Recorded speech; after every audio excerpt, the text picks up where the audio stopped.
सभी को नमस्कार। एग्जाम हेल्प के डिजिटल प्लेटफॉर्म पर आप सबका स्वागत है। आज के इस सेशन के अंतर्गत हम स्पेशल सेकंड ग्रेड साइंस की जो 18 फरवरी से टेस्ट सीरीज स्टार्ट हो रही है उसके संबंध में हम हमारी टीम से भी मुलाकात आपकी करवाएंगे। इसके साथ साथ इस पर डिस्कशन भी करेंगे कि टेस्ट सीरीज किस प्रकार से रहने वाली है, किस तरीके से आपको इसको ज्वाइन करना है और इसके क्या बेनिफिट हैं, क्या फ़ायदे हैं। तो इसमें हमारे साथ जैसे भौतिक विज्ञान के व्याख्याता अर्जुन जी हैं और इसके साथ साथ केमिस्ट्री के अभी हाल ही में सेकंड ग्रेड विषय से दुलीचंद जी सिंवर जिनका हाल ही परीक्षा में चयन हुआ है, तो हमारे स्टूडेंट कह सकते हैं। और आज हम तीनों का जो मुख्य उद्देश्य यही है कि किस तरीके से आपको रेगुलरिटी रखनी है। जैसा कि अभी संस्कृत डिपार्टमेंट की वैकेंसी आई हुई है और उसके फॉर्म अभी 6 फरवरी से स्टार्ट होने हैं, 6 फरवरी से 6 मार्च तक। और उस वैकेंसी के अकॉर्डिंग हम इस टेस्ट सीरीज की शुरुआत कर रहे हैं ताकि आपको, क्योंकि दोनों एजुकेशन है उसका सिलेबस बिल्कुल सेम है, लेकिन हम इस वैकेंसी के बहाने रेगुलरिटी कैसे रख पाएँ। मतलब वैकेंसी में सीटें कम है, आप बहुत से साथी ये भी बोल रहे हैं कि सीट बहुत कम है, लेकिन सीट का इसमें कोई खास योगदान नहीं है, हमें तो एक सीट चाहिए। तो आपको अच्छा मौका दिया एक तरह से, मैं इसको बोलूँगा कि आपके लिए एक प्री एग्ज़ाम है। आप इस एग्ज़ाम को क्वालिफाई 101% कर सकते हैं, ऐसा ना सोचें कि हमसे नहीं होगा, लेकिन आपको रेगुलरिटी रखनी है। तो हम सबसे पहले आमंत्रित करूँगा, मैं व्याख्याता भौतिक विज्ञान हमारे साथ उपस्थित हैं। सबसे पहले आज के सेशन के अंतर्गत हमें बताएंगे कि किस तरीके से हमारे टीम के मेंबर हैं अर्जुन जी, उनसे मैं उन्हें बुलाऊंगा और उनसे आपको रूबरू भी करवाऊंगा। सबसे पहले अर्जुन जी, व्याख्याता भौतिक विज्ञान, राठी स्कूल, सूरतगढ़। नमस्कार। तो सबसे इसके बाद दुलीचंद जी को भी मैं आमंत्रित करूंगा कि दुलीचंद जी भी आएं और बच्चों को किस तरीके से हम इस सेशन के अंतर्गत चर्चा करेंगे। तो दुलीचंद जी का भी हार्दिक स्वागत, हार्दिक अभिनंदन। हमारे स्टूडेंट हैं और अच्छा अनुभव है इन्होंने काफ़ी कोचिंग्स में केमिस्ट्री को पढ़ाया है। इसके साथ साथ प्राइवेट स्कूल में भी कब लगभग 4-5 साल इन्होंने काम किया है, 3-4 साल इन्होंने कोचिंग संस्थानों में भी पढ़ाया है। तो केमिस्ट्री का इनके पास लंबा अनुभव है और ये अनुभव हम चाह रहे हैं कि हमारे जो बच्चे हैं उनको मिले। तो हम अब एक एक करके आगे हम प्रश्नों के माध्यम से इस टेस्ट सीरीज पर चर्चा करेंगे कि किस तरीके से हम इसको रखने का प्रयास कर रहे हैं। तो सबसे पहले मैं अर्जुन जी से करूँगा, क्योंकि हमें सबसे वरिष्ठ हैं और सीनियर हैं, तो उनसे मैं गुजारिश करूँगा कि वो बच्चों को बताएं कि फिजिक्स शुरुआत में हार्ड सब्जेक्ट से ले रहा हूँ, उसके बाद हम बायो पर और फिर केमिस्ट्री पर बात करेंगे। क्योंकि अक्सर बच्चे क्या है कि फिजिक्स को स्किप करना का जो रिवाज है वो स्टार्ट है पिछले 2-3 साल से, तो हम नहीं चाहते कि आप भी स्किप करके जाएं। कोशिश करें, क्योंकि हमारे पास अभी खूब समय पड़ा हुआ है। तो फिजिक्स को आप किस तरीके से कर सकते हैं, मेरे से कहीं बेहतर ढंग से आपको बताएंगे अर्जुन जी। तो अर्जुन जी, आगे के सेशन में बच्चों को यह बताएं कि आप 11वीं 12वीं की जो फिजिक्स है मुख्य रूप से आपको फोकस रखना है 11वीं 12वीं पर। उसके बाद ग्रेजुएशन के भी है, किस टाइप से हमें करनी है, किस तरीके से फिजिक्स को तैयार करना है, जो एक भय का वातावरण बना हुआ है उसको हम कैसे दूर करेंगे। तो अर्जुन जी। नमस्कार साथियों, जैसा कि सर ने बताया कि आप सभी लोग में से आधे ऐसे हैं जो फिजिक्स सब्जेक्ट को कंपटीशन के अंदर स्पीक कर देते हैं। तो मैं आपको कहना चाहूँगा कि पहले आप जो सेकंड ग्रेड का सिलेबस है उसको ध्यान से देखें। तो आप देखेंगे कि उसके अंदर 11वीं क्लास का जो पोर्शन है उसमें पहले लेसन से लेके 10वें लेसन तक आपके टॉपिक, जितने भी टॉपिक है वो सारे 11वीं क्लास के पहले से 10वें लेसन तक है। तो आपको उनको बड़े आप सिलेबस पढ़ेंगे तो आपको समझ में आ जाएगा कि आप 1 से लेके 10 लेसन पढ़ेंगे आराम से। और पढ़ना कैसे आपको, तो आपको एनसीईआरटी, और उससे बढ़िया है कि अगर एनसीईआरटी से जस्ट पहले जो राजस्थान बोर्ड की बुक्स चलती थी वो ले आए आप, और फिर उस यूनिट वाइज, जैसे पहले यूनिट है मात्र के मापन वाली यूनिट, उसके बाद एक विमीय गति है, द्विविमीय गति है, तो उसको आप बड़े ध्यान से पढ़ेंगे।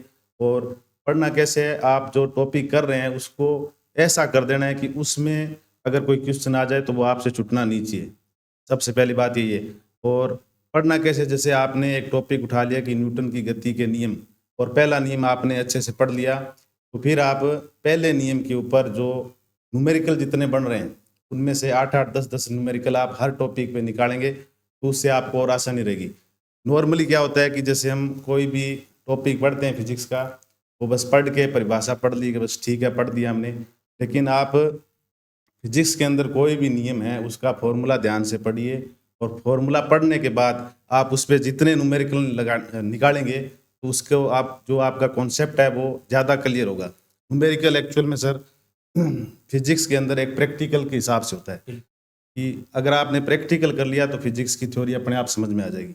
और हम बच्चे क्या करते हैं, न्यूमेरिकल निकालते नहीं है, उसके कारण उनका वो सब्जेक्ट वीक रह जाता है। उसका कारण ये भी है सर कि बच्चे काफी टाइम से, मतलब अब मान लो आप फिजिक्स को, बायो ही देख लो आप, जिसको हम लगातार पढ़ रहे हैं, हमने बीएससी में भी पढ़ा है, 11वीं 12वीं में पढ़ा है, इसके अलावा पढ़ते ही रहते हैं, लेकिन इसमें भी बच्चों के नंबर नहीं आ रहे हैं। तो फिजिक्स को तो हम 11वीं 12वीं तक हमने पढ़ा है, फिजिक्स की गलती नहीं है, ये आपकी गलती है, न पढ़ाने वाले की गलती है, न फिजिक्स सब्जेक्ट की गलती है, क्योंकि हमने 11वीं 12वीं में इसको पढ़ लिया, वहां भी हमारी कमजोर थी, हमने अच्छे तरीके से नहीं पढ़ा, न्यूमेरिकल नहीं निकाली, थ्योरी वाली यूनिट करके हम पास हो गए। उसके बाद बीएससी में हमारे पास फिजिक्स रहा नहीं, उसके बाद 2 साल हमारे बीएड में चले गए 5, और 1-2 साल हमने वैसे गंवा दिए।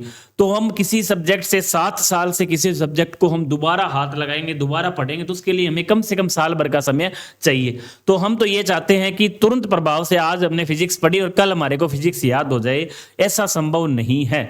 ऐसा उन्हीं के लिए संभव है जिन्होंने 11वीं 12वीं में बहुत अच्छे तरीके से पढ़ी थी, इसके बाद नीट वगैरह की तैयारी की है, रेगुलर जुड़े रहे हैं, उनके लिए अलग बात है। हम यदि बीएससी बैकग्राउंड से हैं तो हमें उसके लिए तपना पड़ेगा, थोड़ी सी मेहनत करनी पड़ेगी। आप यदि थोड़ी सी मेहनत करेंगे तो असंभव नहीं है, ये मैं आपको दावे के साथ कह सकता हूं, भी अपने कर सकते हैं। लेकिन आप चाहें भी आज हमने फिजिक्स की परिभाषा याद कर ली, कल हमारी वो यूनिट तैयार हो जाएगी, ऐसा बिल्कुल भी नहीं है। इस वहम में आपको रहना भी नहीं है, क्योंकि हम आपको पहले, मेरी चिकनी चुपड़ी बातें करने की मुझे आदत नहीं है, मैं तो सीधा कहने वाला व्यक्ति हूं कि आपको हम कह दे भाई आज फिजिक्स आपने पढ़ ली और कल याद हो जाएगी, ऐसी तो बायो याद नहीं होगी। बायो भी आपने देखा होगा, बायो केमिस्ट्री को जब अपने पढ़ते हैं तो उसको कितनी बार घोटते हैं। आप ये मेरे को बता दो, कितने लड़के लड़कियां ऐसे हैं जिन्होंने फिजिक्स को 10 बार पढ़ दिया और उनको याद नहीं हो रही? ऐसा कोई नहीं है, लेकिन हम पढ़ते ही नहीं, हम पहले ही स्किप कर रहे हैं, छोड़ रहे हैं, तो वो चीजें फिर याद होगी कहां से।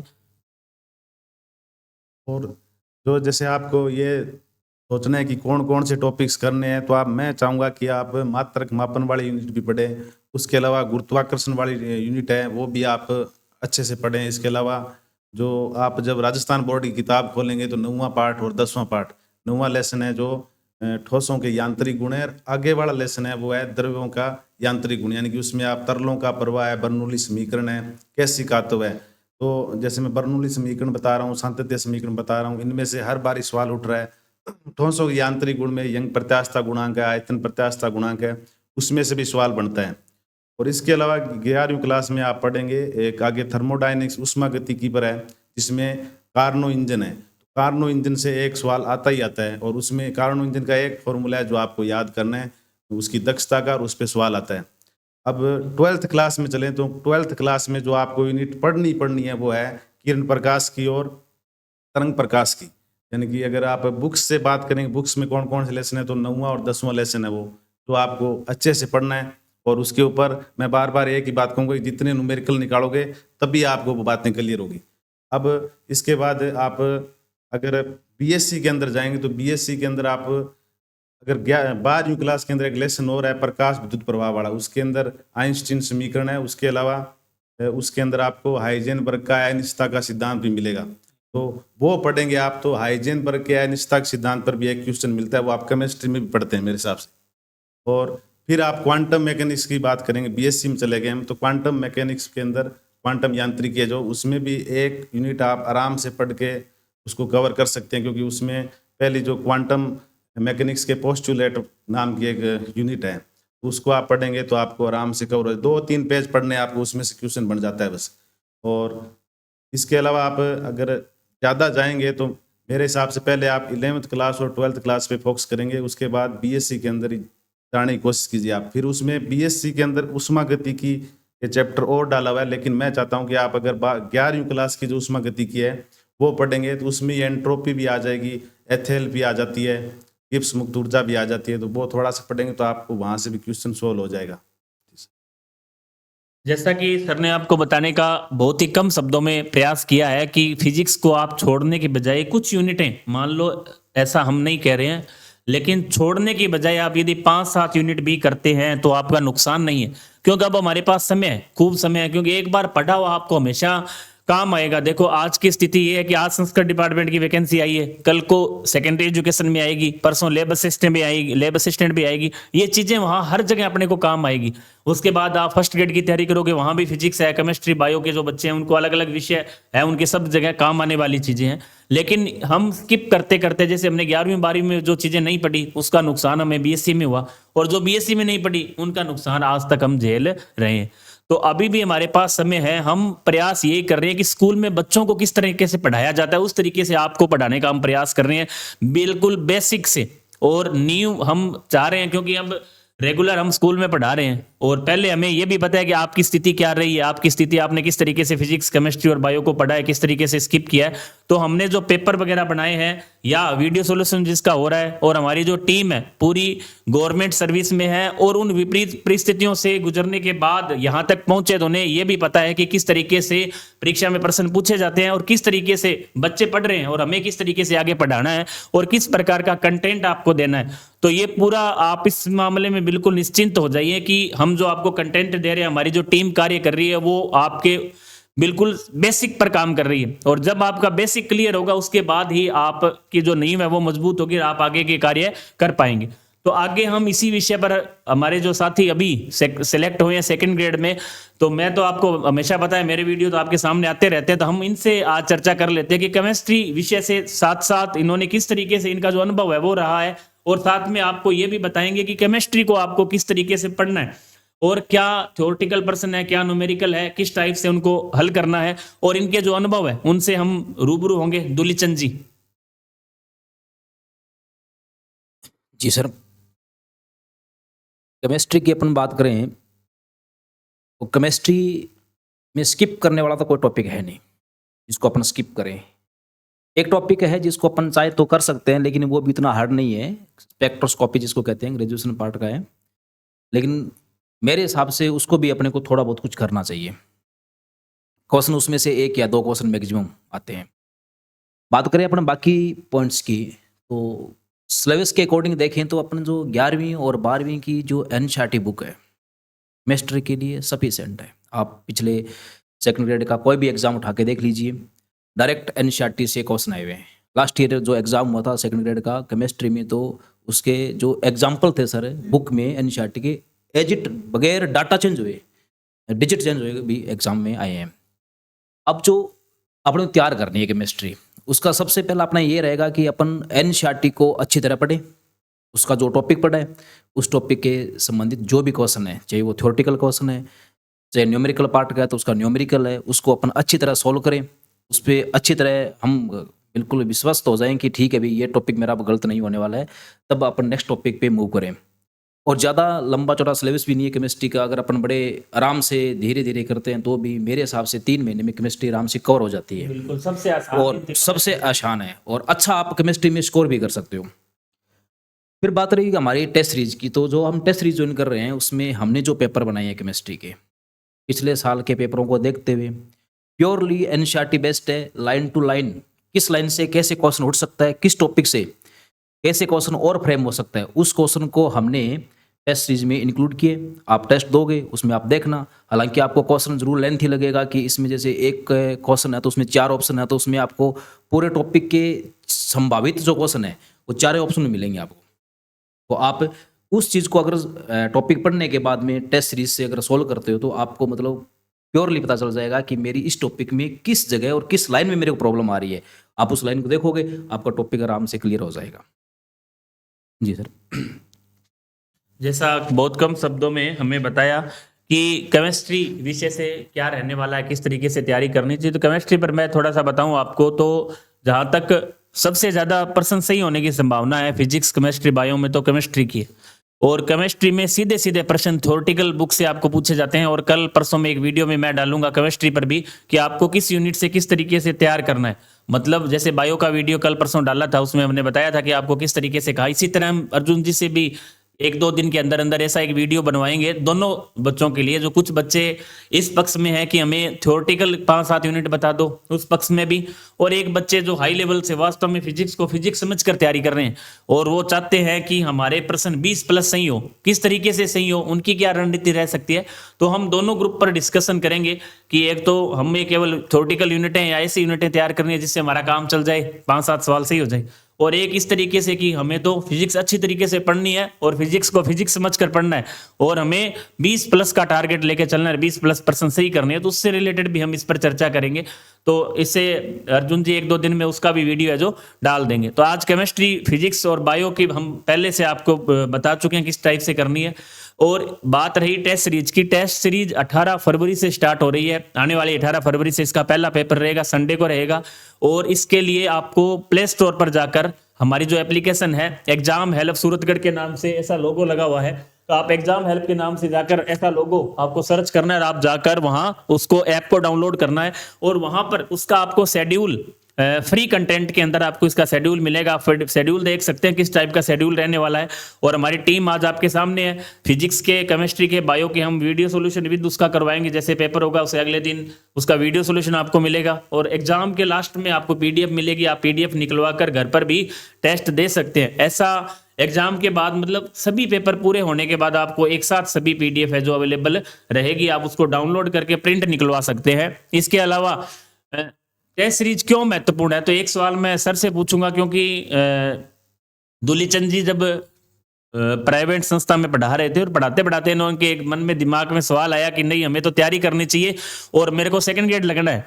तो एक दिन ये मेरे पास आए कि सर मेरे को सेकंड ग्रेड लगना है। मैं जब तक उनको जानता नहीं था, हालांकि हमारे आसपास के ही हैं, परिचित नहीं थे। तो इन्होंने बताया सर मुझको भाई क्यों, कारण, तो सर कारण तो ऐसा है कि मैं कमा तो 60-70 हज़ार रुपये रहा हूँ महीने के अभी भी, जहाँ प्राइवेट स्कूल में भी पढ़ाता हूँ, कोचिंग में पढ़ाता हूँ, लेकिन अब ऐसा है भी अपने को एक सरकारी नौकरी चाहिए मेरे को। तो मैं किस तरीके से लग सकता हूँ, मतलब क्या करना चाहिए मेरे को। तो मैंने इनको बायो के बारे में रणनीति बताई, केमिस्ट्री इनका सब्जेक्ट था, फिजिक्स भी इनकी ठीक थी और जीके में, और इन्होंने यहाँ टेस्ट दिए फर्स्ट पेपर में भी और सेकंड पेपर में भी। तो इनको क्या अनुभव हुआ, किस तरीके से, मतलब एक बिल्कुल प्राइवेट सेक्टर को छोड़कर एकदम नया था इनके लिए, बिल्कुल पहली बार इन्होंने तैयारी की। ऐसा नहीं है भी बहुत लंबा कोई एक्सपीरियंस हो, पहली बार इन्होंने सेकंड ग्रेड दिया अपने मन से तैयारी के साथ। हो सकता है फॉर्म भर के पेपर दिए हो, लेकिन 4-5-6 महीने इन्होंने पढ़ के जो पेपर दिया वो इनका ये पहला ही एग्जाम था। और इनके क्या जो सुखद अनुभव रहे, किस टाइप से इनके जो अनुभव मिले, उनसे हम रूबरू होंगे ताकि जो बच्चे हैं उनको भी एक मोटिवेशन इनसे मिलता है भी, एक ऐसा व्यक्ति जो शिक्षा से जुड़ा हुआ है। लेकिन एक गवर्नमेंट सर्विस और एक प्राइवेट सर्विस में बहुत अंतर। आप प्राइवेट सेक्टर में चाहे 1 लाख रुपए कमा रहे हो, लेकिन जब आप गवर्नमेंट सेक्टर में आते हैं, चाहे आपकी तनख्वाह या सैलरी आपकी 50,000 न होकर चाहे 10,000 ही है, लेकिन उसका एक अलग रुतबा है। तो ऐसा ही इनके साथ हुआ। तो इनसे हम इनके जो अनुभव है वो जानेंगे। दुलीचंद जी, टेस्ट सीरीज की सर अपन बात करें तो टेस्ट सीरीज एक वो साधन है जो अपनी तैयारी को, अपनी जो अपने तैयारी की है उसको फाइनल टच देता है अपने सिलेक्शन को। क्योंकि अगर टॉपिक सबको तैयार है, केमिस्ट्री है, बायोलॉजी है, सबको तैयार हो जाएंगे, आराम से यूजिली तैयार हो जाएंगे, लेकिन उसमें स्लिम मिस्टेक कहाँ रह रही है आपकी, वो आपको टेस्ट सीरीज से पता चलेगा। टेस्ट सीरीज से सर टॉपिक है ना बिल्कुल क्लियर हो जाता है। तो उसमें जैसे मान लो आपने टेस्ट दिया केमिकल बॉन्डिंग का, तो अपने सारी केमिकल बॉन्डिंग अच्छी आ रही है, लेकिन जाते जाते लास्ट में कहीं एक जैसे डाइपोल मोमेंट निकालना है कहीं, तो उसमें मेरा क्वेश्चन गलत हो गया। मैंने कहा ये तो सबसे सरल था, लेकिन उसमें असली मिस्टेक क्या रही कि मेरे फिजिक्स में वेक्टर कमजोर था, मैंने वेक्टर पे ध्यान नहीं दिया। अब उसकी वजह से क्वेश्चन गलत हो गया। तो मैंने कहा भी अपने को वेक्टर पढ़ना चाहिए। वेक्टर पढ़ के और फिर डाइपोल मोमेंट के क्वेश्चन सॉल्व किए तो सारे सॉल्व हो गए। तो मतलब अपने को टेस्ट सीरीज से ये फायदा है कि आपके टॉपिक में हल्की सी कमी कहाँ रह रही है वो आपको पकड़ में आ जाएगी, और पकड़ में आते ही आप तुरंत वहाँ टेक करोगे, उसको क्लियर करोगे, आपका टॉपिक क्लियर है। फिर उस टॉपिक से संबंधित कैसा भी क्वेश्चन चाहे आपके एग्जाम में आ जाए, अपन उस क्वेश्चन को इजीली सोल्व कर लेते हैं। तो मेरे हिसाब से टेस्ट सीरीज जो है वो आपका सिलेक्शन करवाने में सबसे अहम योगदान रखती है। आपके दिमाग में कितना नॉलेज है कोई मतलब नहीं है, आपने प्रैक्टिस कितनी की है वो सबसे बड़ी चीज़ है। और प्रैक्टिस तभी होगी जब आप टेस्ट सीरीज ज्वाइन करोगे, उससे आंकलन हो जाता है कि अपने ने क्या चीजें पढ़ी हैं। मतलब अपने को नहीं पता कि हमने क्या पढ़ा और क्या हमें याद है, आंकलन करने के लिए। और एक बात और है, टेस्ट सीरीज से अपनी रेगुलरिटी बन जाती है भी, ठीक है नेक्स्ट संडे को इस टॉपिक का टेस्ट है। एक तो अपन जब पढ़ते हैं घर पे तो अपने मन में ये रहता है कि मैं ये भी तैयार कर लूँ, ये भी तैयार कर लूँ, सारा एक साथ तैयार करने की कोशिश करते हैं, कुछ नहीं होता है। लेकिन 7 दिन का 6 दिन का टाइम है, नेक्स्ट संडे को मेरा केमिकल बॉन्डिंग का टेस्ट है, तो मैं 6 दिन मुझे केमिकल बॉन्डिंग ही पढ़नी है। 6 दिन मुझे बायोलॉजी में एक टॉपिक अगर जेनेटिक्स है तो वही पढ़ना है, फिजिक्स में मुझे अगर 2D पढ़नी है तो 6 दिन 2D पढ़नी है। तो मैं कम से कम 3 टॉपिक ये जो 6 दिन में तैयार करूंगा, ये बहुत अच्छी तरीके से तैयार करूंगा। और वैसे अपने मन में ये लालच रहता है कि 6 दिन है तो कम से कम मैं एक सब्जेक्ट कवर कर लूँ पूरा, नहीं होता है ऐसा कभी भी। तो टेस्ट सीरीज में अपने हर टॉपिक को पूरा टाइम दे पाते हैं, उसके एक एक बिंदु को, एक एक पॉइंट को बड़े गहराई से और बड़े अपने उसको जो है एक्सप्लेनेशन के साथ पढ़ते हैं कि इससे संबंधित मेरा कोई क्वेश्चन गलत नहीं हो जाए। फिर भी अगर अपनी कहीं स्लिप मिस्टेक रहती है तो वो हमारे पेपर में हमारे सामने आ जाती है कि ठीक है भैया तेरा इस टॉपिक में ये पॉइंट तेरा कमजोर रहा है, उसको अपन वापस देखते हैं तो अपने को वो टॉपिक क्लियर हो जाता है। ऐसे अनुभव हम लगातार कोशिश करेंगे, जो भी हमारे टीम, जो हमारे संस्था से जिन विद्यार्थियों का चयन हुआ, लगातार इंटरव्यू चल भी रहे हैं, आगे भी हम उन्हें जरूर आपसे रूबरू कराएंगे। इनसे क्या है कि एक मोटिवेशन मिलता है, अलग प्रकार का मोटिवेशन होता है कि वास्तव में ये व्यक्ति लग सकता है तो अपने क्यों नहीं लग सकते। एक पॉजिटिव एनर्जी का हमारे शरीर में उससे संचार होता है, वास्तव में इन्होंने इस तरीके से मेहनत किया, क्या हम उस राह पे चल रहे हैं, हमारा भी इस तरीके से ही सिलेक्शन होगा। तो इस प्रकार के इंटरव्यू होने चाहिए, आगे भी हम चर्चा करते रहेंगे। तो आज का जो हमारा सेशन था वो मुख्य रूप से था टेस्ट सीरीज के ऊपर। इसकी जो शुरुआत हो रही है किस टाइप से रहने वाली है, इसका हमने बताया भी है कि इसमें 3 पूरे हर एक पेपर के अंदर 150 प्रश्न रहेंगे, जिसमें 20 टीचिंग मेथड के रहने वाले हैं, 45 से 43% आपके केमिस्ट्री के, इसी तरह 40 के आसपास 41% आपके रहेंगे फिजिक्स के, और इसी तरह 43 से 45% आपके रहेंगे बायोलॉजी के। तीनों सब्जेक्ट के प्रश्न रहेंगे, टॉपिक वाइज ये रहने वाली है। शुरू में आपके टॉपिक्स रहेंगे, लास्ट में एक बड़ा पेपर होगा। तो इनसे कम से कम आपको बहुत से फायदे ऐसे होंगे। कैसे? एक तो आपको टॉपिक वाइज प्रश्न मिल रहे हैं, हर एक टॉपिक वाइज आपको प्रश्न मिलेंगे, उनका वीडियो सोल्यूशन भी मिलेगा, जिसमें आपने एक यूनिट के, जैसे सर ने आपको 40 प्रश्न दे दिए और 40 सवाल यदि आप एक यूनिट से केमिस्ट्री में कर लेते हो तो मुझे ये नहीं लगता है कि पीछे कुछ बचेगा, कुछ नहीं बचने वाला है। एनसीईआरटी की बुक कितनी का, छोटी सी बुक है, उसमें से अपने 40 सवाल एक लेसन से अपने निकाल लेते हैं तो कुछ नहीं बचेगा। इसी तरह फिजिक्स के आप 40% एक सवाल एक यूनिट से कर रहे हैं, तो आप ये मान के चलो उन प्रश्नों को भी आप अच्छे से पढ़ लेते हो। तो इस टाइप के जितने टाइप बनने उतने प्रकार के हम प्रश्न आपको दे रहे हैं, उससे अलग नया टाइप आपको नहीं बनने वाला है। मतलब इससे आपको ज्यादा कुछ भी पढ़ने की आवश्यकता नहीं है। शेड्यूल के अंदर वो रहेगा, शेड्यूल आपका डाला हुआ है, पूरे 3-3.5 महीने का शेड्यूल है, वो उसके अकॉर्डिंग ही सारे टेस्ट रहने, उसके अकॉर्डिंग ही उनके वीडियो सोल्यूशन रहेंगे, उनके पेपर रहेंगे, सब कुछ ऐसा ही रहने वाला है। एक इससे रेगुलरिटी बन जाएगी, क्योंकि जब वैकेंसी सामने नहीं होती ऐसी स्थिति में हम क्या है रेगुलर नहीं रह पाते, तैयारी नहीं कर पाते हैं, क्योंकि कभी ना कभी ऐसा हमें जरूर महसूस होता है, लगता है कि पता नहीं कब आएगी, चलो बाद में जब आएगी जब देखेंगे, ऐसी स्थिति हो जाती है। ऐसी स्थिति से बचने के लिए जो विद्यार्थी पहले कोचिंग कर चुके हैं उनके लिए तो और ही बहुत ही जोरदार है कि क्योंकि उनमें ज्यादा नेगेटिविटी आ जाती है। नेगेटिविटी आने का कारण क्या है, ऋणात्मकता आने का ये कारण है कि वो सोचते हैं अब तो मैंने तैयारी कर ली है, मेरा सब कुछ याद है, जैसे वैकेंसी आएगी और मैं इसको पेपर को पास कर लूंगा। लेकिन उसका उल्टा ये होता है कि वो भूल जाते हैं। आपने 5 महीने किसी चीज को नहीं पढ़ा, वही फिजिक्स वाली बात आपने 11वीं 12वीं में पढ़ी, अब आप नहीं पढ़ रहे हो, तो उसमें गलती किसकी? आपकी गलती है, क्योंकि आपने उसका रिवीजन नहीं किया। बार बार यदि आप अभ्यास करते, रिवीजन करते, तो ऐसी स्थिति बिल्कुल भी आने की नहीं थी। लेकिन अब दोष अपने किसको देते हैं? या तो टीचर्स को देते हैं, या सब्जेक्ट को, या एग्जामिनर जो पेपर बनाता है उसको कहते हैं पेपर बहुत टफ बनाए। अरे पेपर तो टफ है, लेकिन ऐसा इतना भी टफ नहीं है कि अपने 40 में से एक ही सवाल नहीं आ रहा अपने को। भाई चलो मान लो मैं फिजिक्स की, लेकिन अब की वाली स्थिति ये थी कि बायो के अंदर मैं मानू सबसे इजी आप मानते हो बायो को, तो बायो के जो 43% आए थे दुलचंद जी, 10-10 लोगों की इतनी शर्म की बात थी, मतलब 12-12% ही सही हो रहे थे बायो के अंदर, जिसको अपने ने पूरे साल रटा है। बताओ बायो में कौन से तीर मार लिए? नहीं मारे। तो आपको रेगुलरिटी जब तक नहीं, पेपर टफ है लेकिन इतना टफ नहीं था कि आप 20% तो आराम से कर सकते थे उस पेपर में 20% तो ऐसे थे जो अपने कर ही सकते हैं, 50% पेपर तो अपने कर सकते हैं, लेकिन उसमें ऐसी स्थिति थी कि लोगों के 12-12, 11-11% सही थे और हमने साल भर तैयारी की। मतलब आपका जो पढ़ने का तरीका है वो कहीं ना कहीं अपने को बदलना है। कैसे बदलना है उस पर हमारी जो पूरी टीम है हमें काम कर रहे हैं भी। हमें एक नई मिसाल पेश करनी है। हमारा जो पहले से टारगेट है, हमने अब की बार 65+ का टारगेट अचीव किया है, तो हमारा अब की बार टारगेट है 150 का।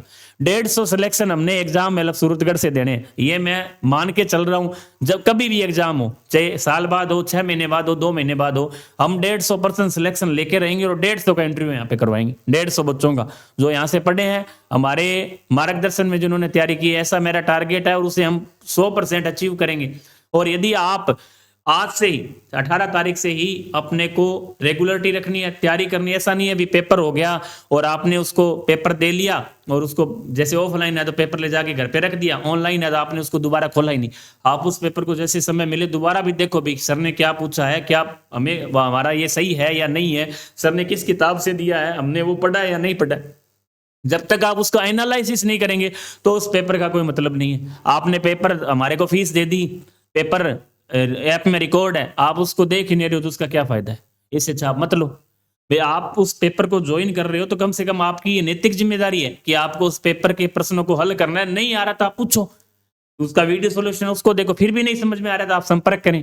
लेकिन हम ज्यादातर बच्चे क्या है, मैं कोई प्रचार नहीं कर रहा हूँ भाई आप टेस्ट लो, जरूरी नहीं है। आप ले रहे हो, लेने के बाद आपकी नैतिक जिम्मेवारी है, आप पैसे दे रहे हैं उस कोर्स के तो आपकी ये नैतिक जिम्मेदारी बनती है कि आप उस कोर्स को देखें, बार बार उसका अभ्यास करें। लेकिन आपने लेके और रख दिया, क्योंकि हमारे पास पूरा एनालिसिस होता है कितने बच्चों ने टेस्ट लिया है, उसने कितने ने दिया है। ऐसा मैं चेक करता हूँ, जैसे टेस्ट होने के बाद देखता हूँ कितने बच्चों ने टेस्ट दिया आज, 100 में से 20 ने दिया, 10 ने दिया, 50 ने दिया, पूरा आ जाता है किसने दिया, कितने नंबर आ रहे हैं किसके। ये मैं हमेशा जिस दिन टेस्ट होता है उस अगले दिन या उस दिन देखता हूँ वास्तव में कितने बच्चों ने अब की बार टेस्ट दिए। तो आप कोशिश करें कि टेस्ट दें, और दोगे जब भी वो भय निकलेगा। यदि आपके मन में पहले से भय बैठ गया अभी हम टेस्ट देने से हमारे को कुछ आएगा नहीं, नंबर कम आ जाएंगे, मान लो आज आपके नंबर कम आ गए, कोई बात नहीं, अपने घर में ही है। लेकिन जब आरपीएससी के पेपर में नंबर कम आएंगे तो आप किसको बताओगे, किसको दोष दोगे, किसी को नहीं दोगे। तो ये स्थिति है कि आप कुछ आदतों में भी सुधार करें, टेस्ट लेने के बाद उनको रेगुलर दें, रेगुलरिटी बहुत ही जरूरी है। तो आज के सेशन में हमने पूरी टेस्ट सीरीज से संबंधित चर्चा की है, किस टाइप से रहने वाली है, क्या आपको करना है। 18 तारीख से आपके रहेंगे। इसका प्ले स्टोर पर जाकर आप एग्जाम हेल्प का जो टेलीग्राम चैनल भी आपको ज्वाइन करना है, इसके साथ साथ प्ले स्टोर से आपको ऐप को डाउनलोड करना है। वहां ऑनलाइन ऑफलाइन दोनों मोड पे आप दे सकते हैं। ऑफलाइन इसकी जो सूरतगढ़ है रहने वाली है, जो साथी दूर से हैं या सूरतगढ़ रह रहे हैं वो भी यहाँ संपर्क कर सकते हैं और यहाँ ऑफलाइन टेस्ट है जो ज्वाइन कर सकते हैं। इसके बाद हमारी फर्स्ट पेपर की भी टेस्ट सीरीज है जो शुरू होगी। तो आज के सेशन में फिर भी मैं दोनों साथियों से कहना चाहूंगा कि आप यदि कुछ बोलना चाहिए बच्चों को लास्ट में एक शब्द के रूप में, मैं अर्जुन जी से कहूंगा, उसके बाद सर भी कुछ कहेंगे आपको, ताकि एक पॉजिटिव संचार इनमें बच्चों में हो और एक मोटिवेशन मिले। तो सबसे पहले हमारे वरिष्ठ साथी अर्जुन जी। मैं बच्चों को अब यही कहना चाहूंगा कि अभी जो भर्ती आई है विज्ञप्ति, बिल्कुल आइए, आप इसी को पेपर मान के इसी हिसाब से तैयारी करें। बिल्कुल, ये आपके लिए बड़ी परीक्षा है। जी बिल्कुल, आप ये ना सोचे कि इतने पद कम है तो हम कैसे होंगे, हमारे को तो वैसे एक ही पद चाहिए सर, उसी हिसाब से तैयारी करनी है आपको। और टेस्ट सीरीज ज्वाइन कीजिए और रेगुलरिटी रखिए, जब जिस दिन टेस्ट हो उस दिन टेस्ट दीजिए, एब्सेंट ना रहिए आप। हमारे अगले साथी दुलीचंद जी से भी मैं अनुरोध करूंगा कि वो भी बच्चों को कुछ मोटिवेशन के रूप में लास्ट में एक दो शब्द कहें। मुख्य बात सर यही है कि नियमितता रखें, टेस्ट दें। टेस्ट सीरीज आपके मेन एग्जाम के डर को खत्म करने वाली है। आप टेस्ट दे के मेन एग्जाम में बैठोगे, आपको बिल्कुल महसूस नहीं होगा कि मैं मेन एग्जाम दे रहा हूँ क्या। आपको बिल्कुल ऐसा लगेगा जैसे मैं मेरे घर पे बैठ के क्वेश्चन सोल्व कर रहा हूँ। आप उसी फियर को खत्म करने के लिए टेस्ट सीरीज सबसे बड़ी रामबाण चीज़ है। और आप अवश्य टेस्ट सीरीज ज्वाइन करें और उसको अवश्य पेपर सोल्व करें। पेपर देने के बाद उसको सोल्व जरूर करें, क्योंकि आपको जो पेपर मिलने वाला है टेस्ट सीरीज में, वो आपके हर एक टॉपिक पे रिसर्च करके उसके क्वेश्चन बनाए हुए हैं। आप अगर टेस्ट देने के बाद उस पेपर को उस टॉपिक से संबंधित करते हैं तो मैं मानता हूं कि आपका उस टॉपिक में कोई भी कमी नहीं रहने वाली है। और बिल्कुल मेन सबसे बात है कि नियमितता रखनी है, और भले कम पढ़ें लेकिन नियमित पढ़ें। आपको श्योर सिलेक्शन होगा, कोई नहीं रोक सकता। जैसा कि दोनों हमारे साथियों ने आपको बताया कि नियमितता बहुत ही ज्यादा जरूरी है। आप ये ना सोचें कि एक दिन पढ़ लिए, 2 दिन आप उस बुक को नहीं उठा रहे, फिर आप 10 घंटे 12 घंटे पढ़ रहे हैं, फिर तबीयत खराब हो जाती है। ऐसी स्थिति होती है कई बार एग्जाम टाइम में कि हम पहले नहीं पढ़ते हैं और लास्ट में फिर रात को 12-12 13-13 घंटे 14-14 घंटे रात को 2 बजे तक पढ़ते हैं। उससे कुछ भी नहीं होने वाला है, उससे अतिरिक्त आपको दबाव महसूस होगा। आप यदि आज 5 घंटे रेगुलर पढ़ रहे हैं तो आपको एग्जाम के समय में ज्यादा समस्या और ज्यादा दबाव की स्थिति नहीं होगी। आप केवल 5-6 घंटे पढ़ेंगे तो भी आपका सिलेक्शन हो जाएगा। कई बार आपके आईएएस वगैरह के इंटरव्यू आपने देखे हो, मेरी आदत है मैं यूट्यूब पर हमेशा देखता रहता हूं किसी ना किसी का इंटरव्यू, तो वहां बच्चे बताते हैं कि मैं आईएएस का इंटरव्यू आप कभी भी देखना, वो क्या कहते हैं, सर मैं रेगुलर 5 से 6 घंटे पढ़ता था या पढ़ती थी। उसका कारण बताएगा? वास्तव में वो 5-6 घंटे ही पढ़े हैं, ऐसा नहीं है वे आईएएस बन गए तो वो पूरी रात ही पढ़ते थे, नहीं। उसका कारण ये है कि उनके बेसिक क्लियर थे, कॉन्सेप्ट क्लियर थे, उन्होंने रेगुलरिटी, उनका पहले ही थीम यही था शुरू से ही कि हमें आईएएस बनना है। तो उन्होंने बीए के अंदर भी पढ़ाई की है, 11वीं 12वीं में भी उन्होंने पढ़ाई की है, उसके बाद 1-2 साल और भी तैयारी की है। तो रेगुलर यदि आप 5-6 घंटे रेगुलर पढ़ते हैं तो लास्ट टाइम में आपको रात काली करने की आवश्यकता नहीं होगी। और आप यदि ऐसा चाहते हैं भी वैकेंसी आने के बाद, विज्ञप्ति आने के बाद हम पढ़ लेंगे, तैयारी कर लेंगे, तो ये आप भ्रम पहले से ही दूर कर लें। तो इसमें आप ये ना सोचें कि हम बहुत जल्द कि आप वैकेंसी आएगी 2 महीने में हम तैयारी कर लेंगे और हमारा सिलेक्शन हो जाएगा, तो ऐसी स्थिति नहीं बननी चाहिए। क्योंकि हमें पता है हम उन परिस्थितियों से आए हैं। तो आप ये मन में बिल्कुल धारणा ही मत रखना भी हम वैकेंसी आने के बाद तैयारी कर लेंगे। वैकेंसी आने के बाद केवल क्या होता है, रिवीजन होता है। तो आज के सेशन में हमने बहुत सी चर्चाएं की, आगे भी हम नेक्स्ट में इस वीडियो पर भी जाके चर्चा करेंगे। तब तक के लिए सभी को नमस्कार, जय हिंद, जय भारत, जय राजस्थान।